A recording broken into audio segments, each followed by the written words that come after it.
Yeah, back for more.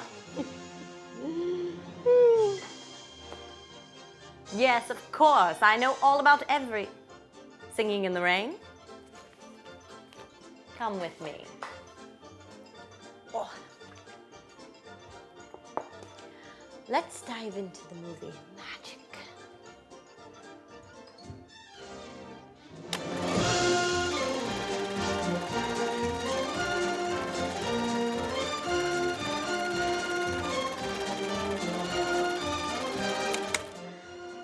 Singing in the Rain, 1952, 5 years before Funny Face came out, and the title characters were played by Gene Kelly, Debbie Reynolds, and Donald O'Connor.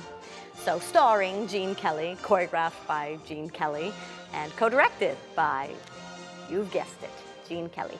The other co-director was Stanley Donen, who was the director for Funny Face. He's one of my favorites. He's directed pretty much all of my personal favorite films.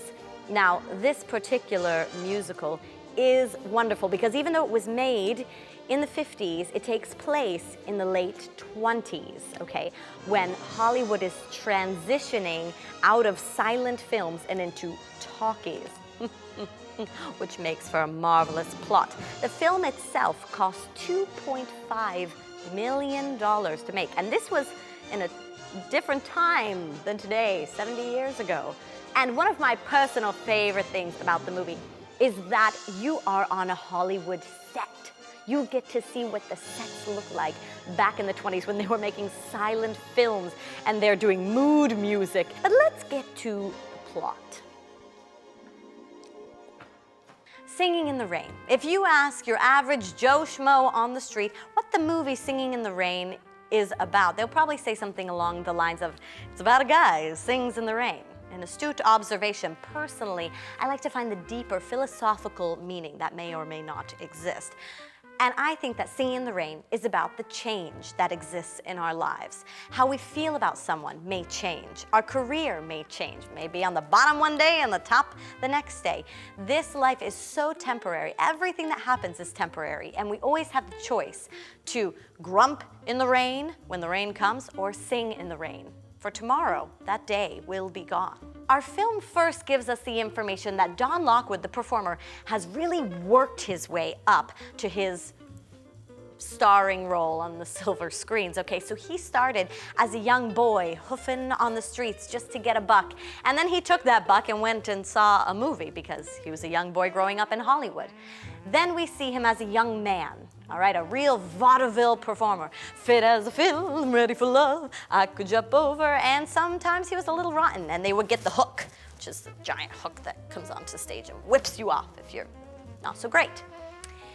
And he says that his theme in life was dignity, always dignity. But he's now on the red carpet, all right? He's made it. He's the star of the silver screen and the silent films. Remember, this movie takes place in the late 20s, okay? So we're just in the transition of silent films to talkies. Don has lots of adoring fans, and one night his adoring fans are literally pulling the jacket right off his back for souvenir, purposes, of course. And he is trying to run away from these thousands of adoring fans. He hops into a moving vehicle. Don't try this at home. And there's a girl driving it. Her name is Kathy Selden. Kathy Selden. She doesn't give two rips who he is. She doesn't know who he is. She's never even heard of him. He might be the biggest movie star in Hollywood. She's never heard of him. And he is both kind of hurt, his ego is a little bit hurt that she doesn't know who he is, but he also is very curious because she's the first woman in a long time who hasn't, fawned all over him. They part ways and will probably never see each other again until 5 minutes later when one of them pops out of a cake. I won't say which one of them pops out of a cake. You have to watch the movie to find out. He is totally enamored with her. As soon as she, ta-da! Kathy Selden, a local dancer girl who does indeed really want to get into the movies. She sings a cute 1920s number with 20 other girls. All I do is dream of you the whole night through, ba-dum-bum-bum, with the dawn and still go on. One of my favorite songs in the show. And Dawn comes up to now razzle her a little bit, make fun of her lofty position in life, okay? Enter leading lady, Lena Lamont. And Don Lockwood, obviously now he has to introduce the two of them to each other because Lena is his partner in all of the silent films. She plays a love interest. With the voice of an angel, she approaches.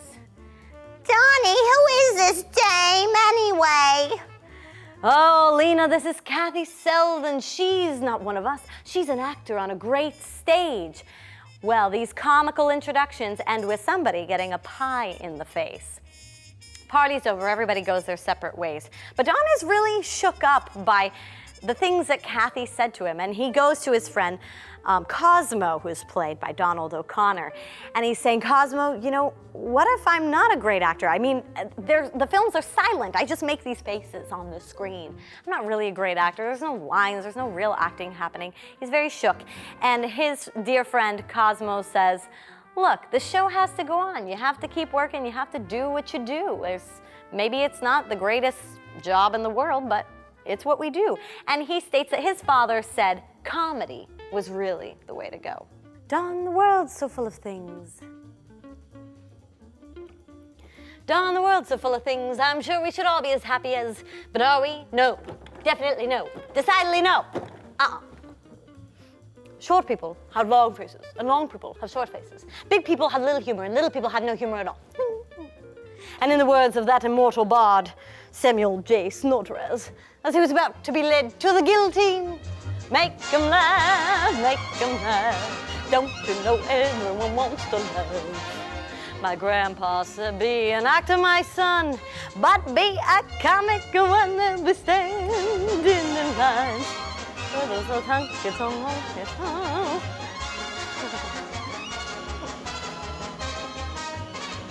Make 'em laugh, make 'em laugh, make 'em laugh, make 'em laugh.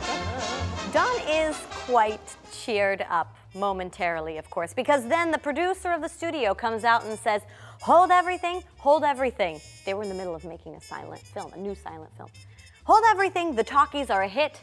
That's what the audience wants. That's what everybody wants. We're making this studio a talkie studio also. So now they really go to work. Okay, Lena's voice didn't matter before, but now it matters. Now the audience will actually hear her. And her voice is very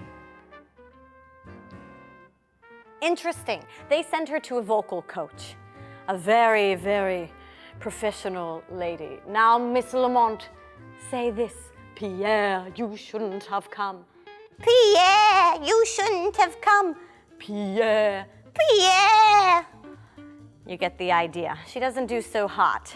They show a screening of the movie with the voices in it, and the audience is cackling. It's hilarious. At one point, the sound even gets disjointed. It disconnects from the film, and you see the villain on stage going, no, no, no, and Lena Lamont going, yes, yes, yes.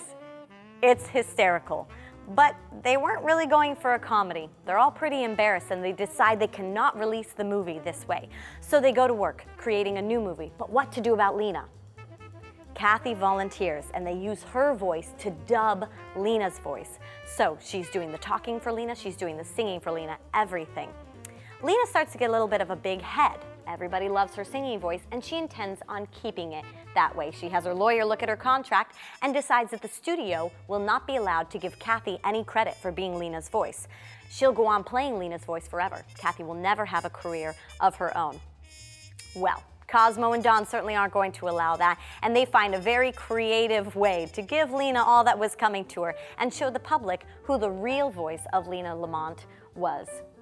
Kathy and Don's love can finally bloom, built on mutual trust and understanding and proof through their actions that they care for each other. It's a beautiful, wonderful, and romantic, happy ending.